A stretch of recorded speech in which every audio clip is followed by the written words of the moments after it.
Bessie Ellen is one of the last remaining West Country trading ketches, and this year she's celebrating her 120-year history with a round Britain tour and appearances at both Brest and Douarnenez maritime festivals. Nikki Alford, who has owned and skippered Bessie Ellen since 2000, sits down to tell us this tall ship's fascinating life story. So our story begins with Bessie Ellen way back in 1904 in the village of Turnchapel, which is a part of Plymouth, to the eastern side of Plymouth Harbour. And there was a shipyard there run by William Kelly, who had been building schooners and ketches like this for years. He'd actually come from Dartmouth, and then he came down to Plymouth, where he set up a shipyard, which then became the aircraft hangars during World War II, making seaplanes. The slipway's still there, and at that time in 1904, the business of building wooden ships was really going out of fashion. I think there were a number of ships around being sailed and there wasn't enough cargo. Diesel and steel was coming in, or iron ships were coming in, and so wood was starting to lose its footing in the shipbuilding trade. However, William Kelly decided that instead of waiting for an order for a ship, he would build a boat, and it was built over 2 or 3 years by his shipwrights. At the end of the day, it was easier for him to keep his guys in work building something that he could sell other than lay them off. The other way would be to lay the guys off, but then they might get work elsewhere, and therefore he wouldn't have his foundation core of people if a new build came in, an order came in for a ship. So he chose to start Bessie Ellen, and the keel was laid down in early 1904. The construction is a Greenheart keelson with a beach keel, oak frames, elm planking underneath the water, elm rudder, and then pitch pine planking from the deck down. The cover boards are of oak and the deck is pitch pine. She was bronze fastened on the plank ends and in between, so you've got your hood ends, your plank ends I should say, and then all the way down the ship she was trunnel fastened, which is wood fastened. They made wooden nails about so long that they would drill a hole through the plank and the frame and then the ceiling planking and drive these long nails through. Fixed with a juniper wedge would keep them tight, and they're still here today. It's a real honour to the shipwriting skills that they had in those days. So she was started in 1904, and I think finished in about 1906.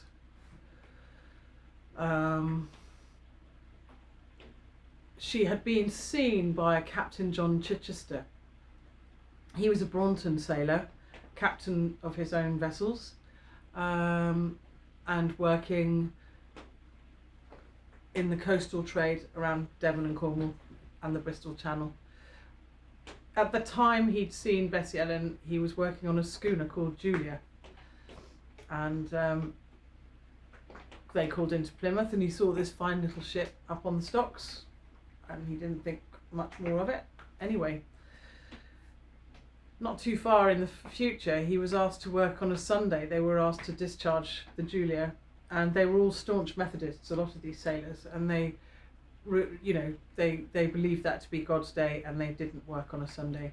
And he actually, John Chichester himself, he chose to leave the vessel. He said, I'm not working on a Sunday, that's God's day. So he left, and he wrote to his wife, who was up in Braunton with their 4 children, and said what he'd done. Did she think it was wise that perhaps they should buy this fine little ship that he'd seen in Plymouth? Her response was very positive and said yes, and so they took a loan from her father, who was also a ship owner, slightly older than them, of course, and he had already set up an insurance company for the shipping trade. It was in those days, before there was big insurance, if you did well and had a number of boats, then you could afford to insure other vessels and their cargoes. So he was a clerk, and John Chichester married a Bessie Clark, and her father was Henry Clark of Clark, Incledon and Clark Insurance, and they gave him, John, a bag of gold to come and buy the boat. So she was bought for 12 gold sovereigns. There can't be that many things in Britain today bought for a small bag of gold. That's why she's worth her weight in gold. No, amazing. John bought the ship. She had no rig, because she was sort of still being finished, and he said, okay, I think we'll put a 2-masted ketch rig in. It was more handy for him. He didn't need so many crew, he didn't need to pay such big wages. Although she'd been built to be a schooner for the Newfoundland trade, he chose to continue with the smaller, easy-handled ketch. To explain the Newfoundland trade, that was where little ships from England, little topsail schooners, would sail from Britain with salt out to Newfoundland, where of course they were fishing for cod. They would discharge salt and load ready salted cod. Don't forget, in those days there were fishing schooners off the Grand Banks of Newfoundland catching cod that was taken back and salted and dried and then sold overseas to Spain, Portugal, not so much Norway, they were doing it themselves, but the Mediterranean, in the form of bacalao, which you've all heard of probably. It's basically salt fish. So these little schooners, they take salt out, salt cod back to Spain and the Mediterranean, and usually bring back fruit, oranges and lemons, and then the round trip would start again. And of course it was with the seasons, so mostly sort of summer trade, and then in the winter they'd probably do a bit more tramping, but there was a big need for that, certainly because in those days there were no shipping containers, nothing was chilled, so you needed these fast little ships to come from the Mediterranean with fresh fruit, and of course it didn't last very long, so they had to be speedy. Fortunately, or unfortunately, I think fortunately, Bessie Ellen never went into that trade. John built her as a ketch, being far more handy, and on completion he sent a message to his wife Bessie up in North Devon in Braunton. Could he send the 2 girls down, because he wished to name the boat after his 2 daughters, Bessie and Ellen, or Elizabeth and Ellen. So in good stead, they were put on the train in the morning. I think one was 7 and the other was 12, and they were chugged across Devon, and John met them at the station in Plymouth, and they launched the boat with a glass of cider, and so began her life under the Chichester household, which was a long period of time, from 07 to 47, so 40 years. Interesting life. There's so much detail of different cargoes. I've got a record of every single cargo she carried from her launch date. Her first cargo was January 1907. Her first cargo was 125 tonnes of manure from Plymouth up to Braunton, her home port where John Chichester lived. And she discharged that at Velator Quay, and if you go to Velator Quay now, it's the most amazing place in what they call the Braunton Great Field. It was a medieval quay, so the port had been there for a few centuries, and that became her home. Mostly under John, she was involved in the Bristol Channel Irish Sea trade, working both world wars. usually pit props, a lot to do with the coal mining, of course. Also sailing to Ireland for barley and wheat. She even carried malt for Guinness back in the day, and took that to, she picked it up in Baltimore and discharged in Drogheda. She carried tinned fruit during the Second World War for the American troops stationed at Lydney.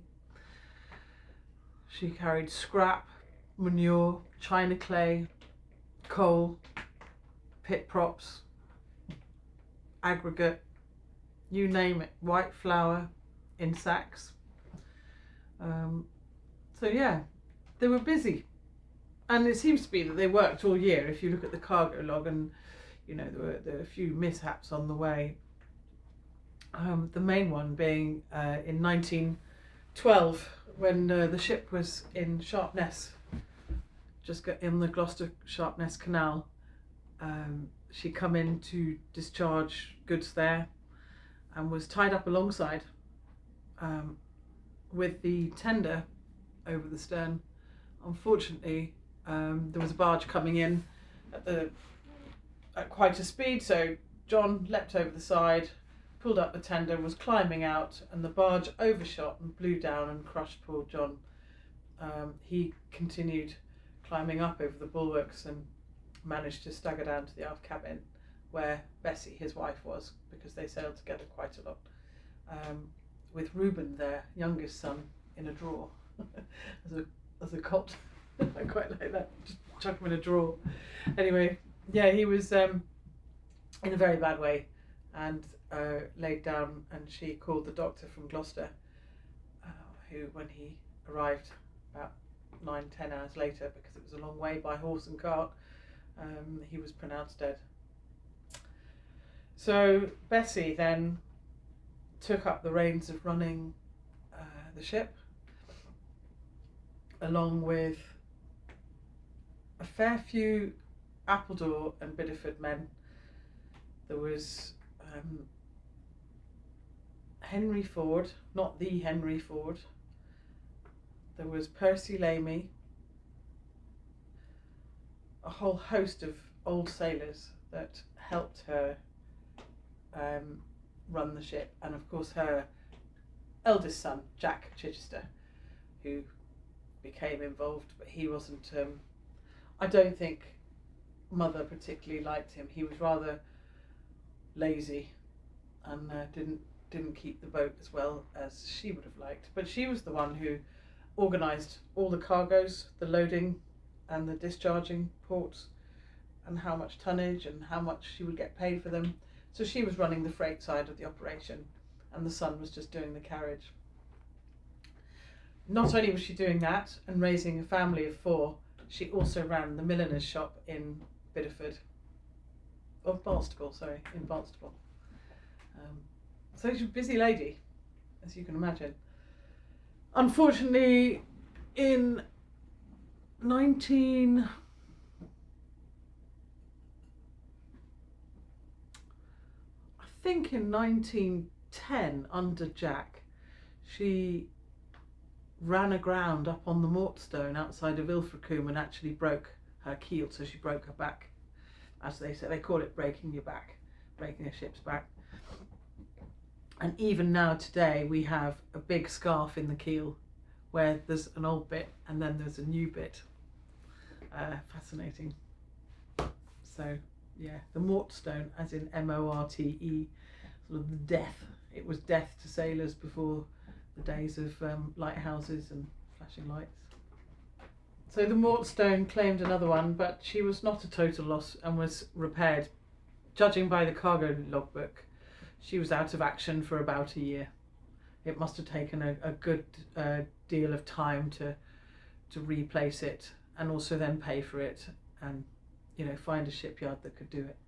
I don't, funnily enough, know where the work was done. There's no record of that, to my knowledge. Maybe in the Braunton Museum, but I've never been. I haven't been since they had all the stuff on Bessie Ellen given to them. work continued. First World War, they ran cargoes to Ireland, and she had a Lewis gun mounted up on her foredeck, which was like a small machine gun, I think,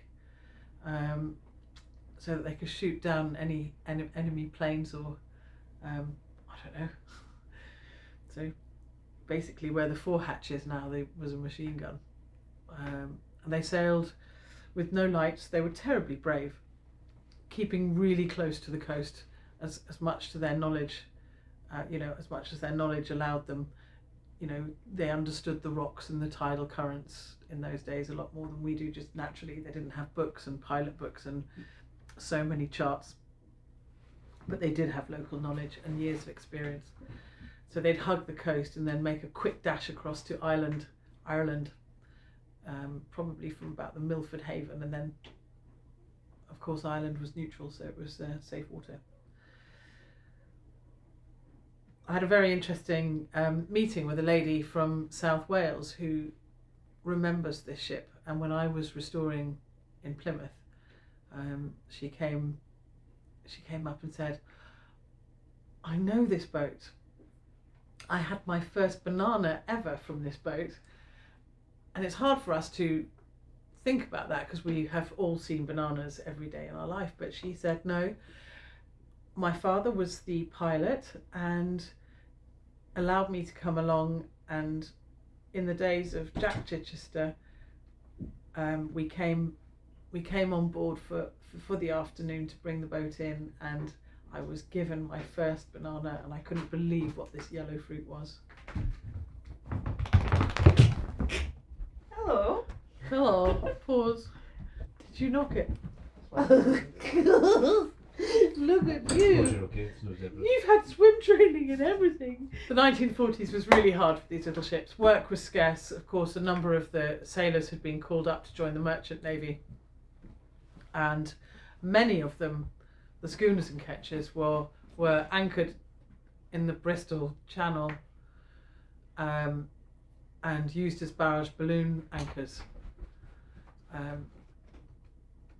That meant a small skeleton crew would be living on the ships, and they would have a barrage balloon up in the sky to stop the aircraft coming in to bomb Cardiff, Swansea, Bristol, all those really big ports. So it was, a fundamental safety issue, to maintain the sort of infrastructure of Britain, that these little ships were left out in the Bristol Channel.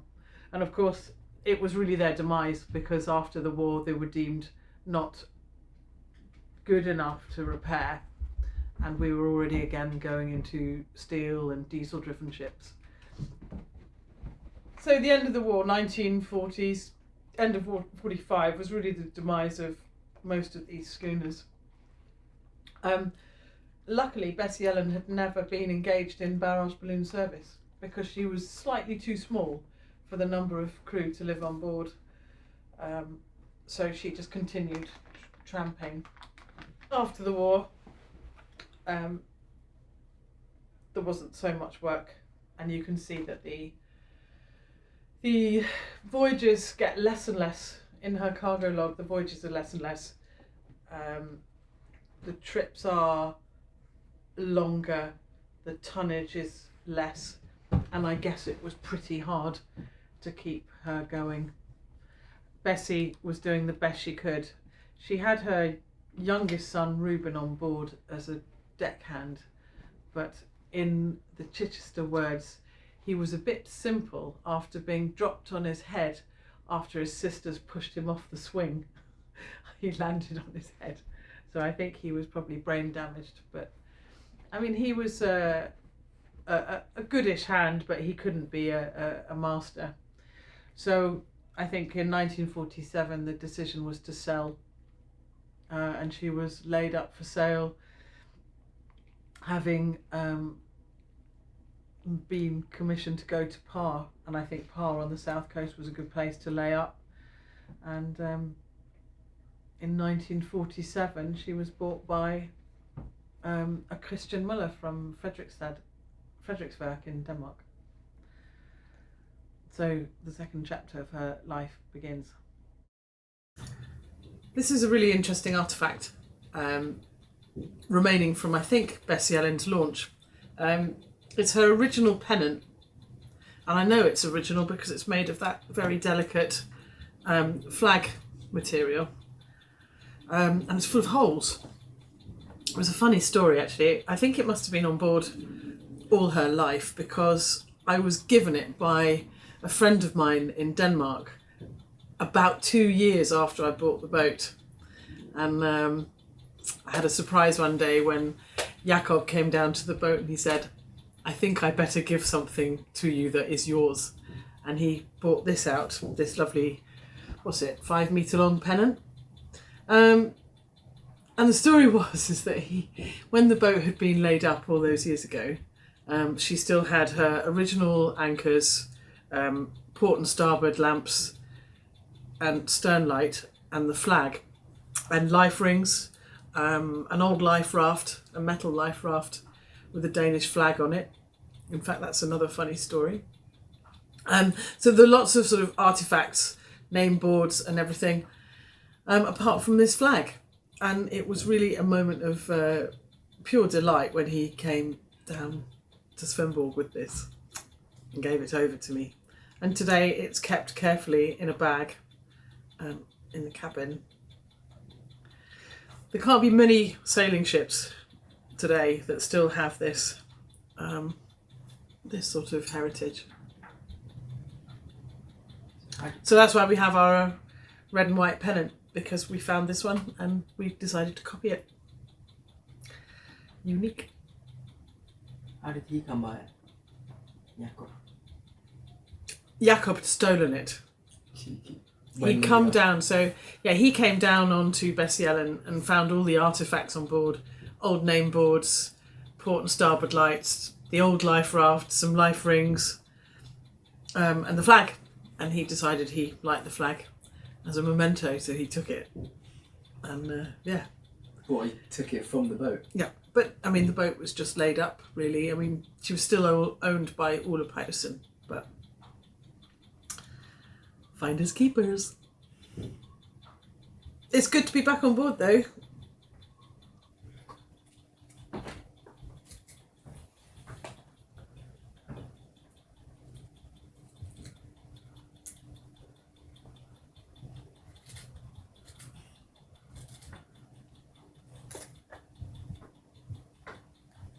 So this will give you an idea of the length, that's right, and just walk backwards in front of, yeah.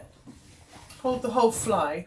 Ooh, la, la, yeah. That is fragile, isn't it? It is really fragile, so keep walking. Popping it. Yeah, We so lifted there it you up. go.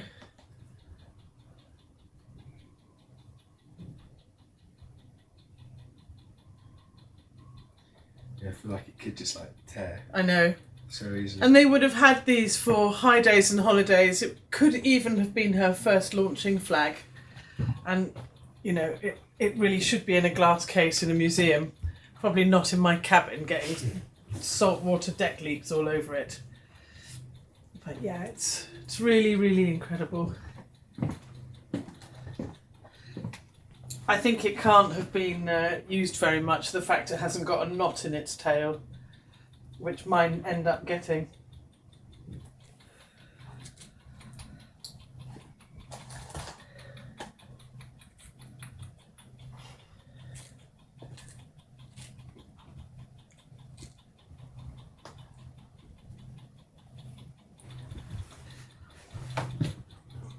If we go half, actually. Yeah. Right that way. Yeah.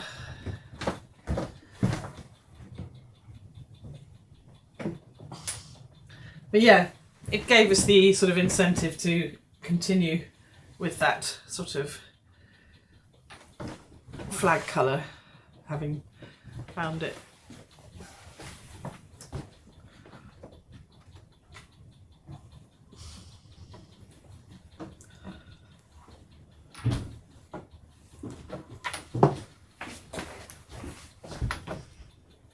There you go.